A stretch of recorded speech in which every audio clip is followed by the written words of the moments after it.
Assalamualaikum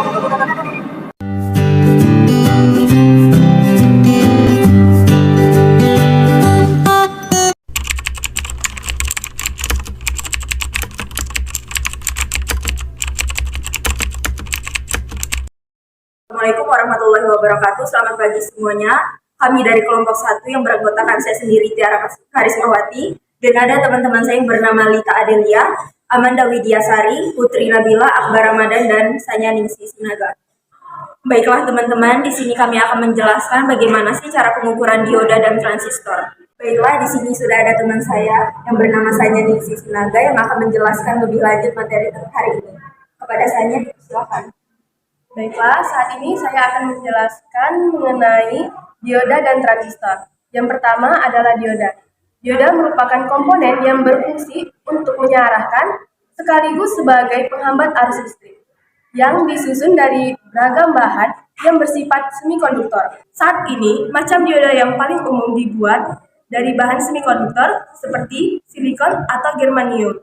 Untuk cara pengukurannya akan dijelaskan oleh teman saya, Saudara Lita Adelia, yang akan menjelaskan dioda silikon, dan untuk pengukuran dioda germanium akan dijelaskan oleh Saudara Akbar Ramadan.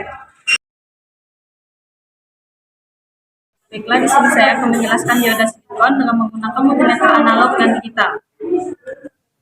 Pada dioda itu terdapat dua buah kutub yang saling berlawanan, di mana salah satunya adalah kutub bermuatan positif yaitu anoda dan kutub dengan muatan negatif yaitu katoda. Baiklah, di sini saya akan mengukur dioda dengan menggunakan multimeter analog. Adakah baiknya sebelum melakukan pengukuran melakukan kalibrasi terlebih dahulu dengan memutar selektor pada multimeter kali 10 dan putar menunjukkan angka 0. Setelah itu perlu diketahui bahwa probe merah pada multimeter memiliki tegangan negatif dari baterai yang ada pada multimeter tersebut, dan probe hitam memiliki tegangan positif, sehingga ketika probe merah dihubungkan pada kaki katoda dan probe hitam pada kaki anoda, bisa dilihat pada jarum pada multimeter bergerak dan menunjukkan hasil angka 7 dan dikali 10, jadi mendapatkan hasil 70 ohm. Dioda tersebut disebut bias maju. Sekarang kita balik kabel probe pada multimeter, yaitu probe merah pada anoda dan probe hitam pada katoda. Bisa dilihat pada jarum pada multimeter tidak bergerak, maka dioda dalam kondisi baik dan disebut dengan bias mundur atau reverse bias. Tadi merupakan pengukuran dengan menggunakan multimeter analog. Selanjutnya saya akan mengukur dengan menggunakan multimeter digital. Yang pertama yaitu putar selektor pada lambang multimeter digital ke arah lambang dioda. Kabel probe merah merupakan tegangan positif dan kabel probe hitam yang merupakan tegangan negatif. Selanjutnya, probe merah akan dihubungkan ke anoda dan probe hitam akan dihubungkan ke katoda. Nah, bisa dilihat pada multimeter digital menunjukkan nilai 5,29 mega ohm.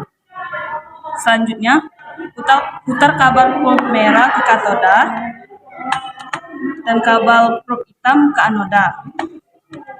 Bisa diamati pada tampilan multimeter digital tidak menunjukkan nilai, yang berarti dioda silikon dalam keadaan baik. Jadi, perbedaan antara multimeter digital dan analog terletak pada kabel probe-nya. Di sini saya akan menjelaskan cara pengukuran dioda germanium. Dioda germanium dibuat dengan bahan germanium. Dioda germanium biasanya digunakan pada detektor penerima radio penerima. Selanjutnya, dioda memiliki dua kutub, yaitu kutub anoda yang bermuatan positif dan kutub katoda yang bermuatan negatif. Selanjutnya, kalibrasi terlebih dahulu multimeter dengan kali 10. Sesuaikan jarum hingga angka 0. Perlu diketahui, probe merah memiliki muatan negatif dan probe hitam memiliki muatan positif. Selanjutnya, hubungkan probe merah pada kaki katoda dan probe hitam pada kaki anoda.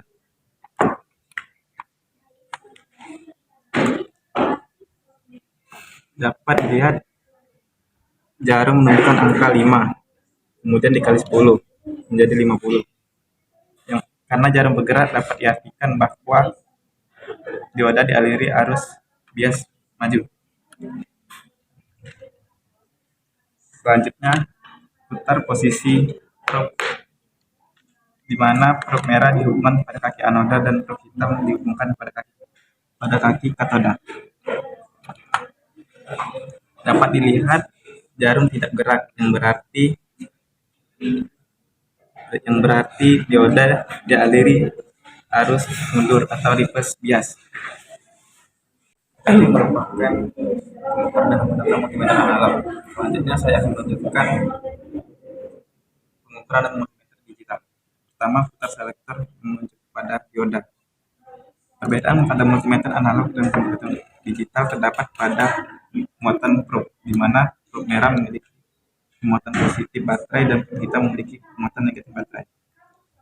Selanjutnya, hubungkan probe merah pada kaki anoda dan hitam pada kaki katoda.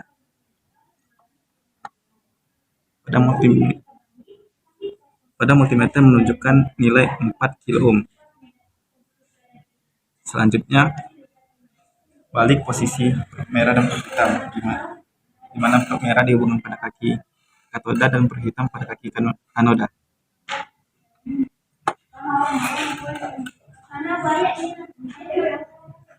Pada multimeter digital, angka tidak berubah, yang berarti dioda dapat bekerja dengan baik.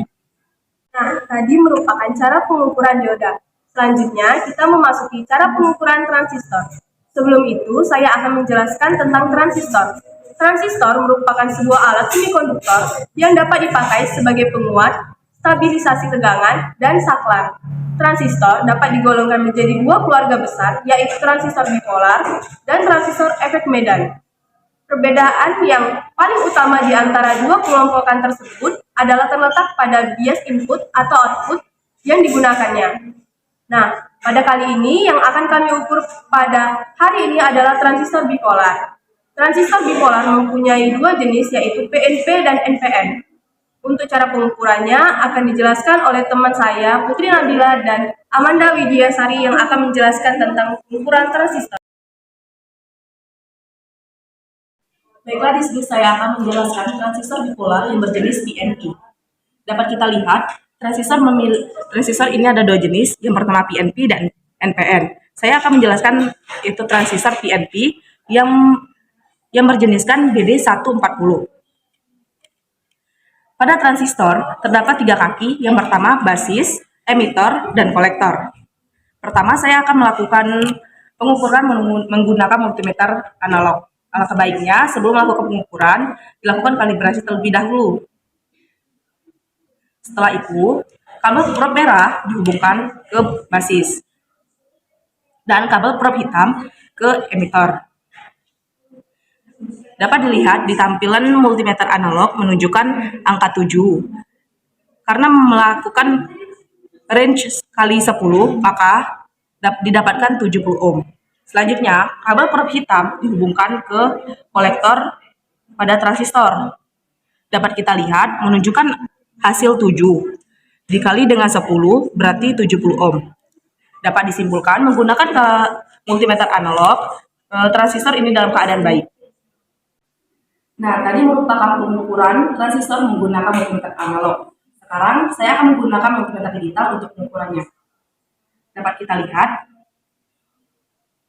untuk kaki pada transistor itu hampir sama saja. Ini basis, emitor, dan kolektor. Pertama-tama, hidupkan multimeter. Menggunakan ohm. Pertama, perbedaan antara multimeter analog dan digital ini terletak pada kabel probe-nya.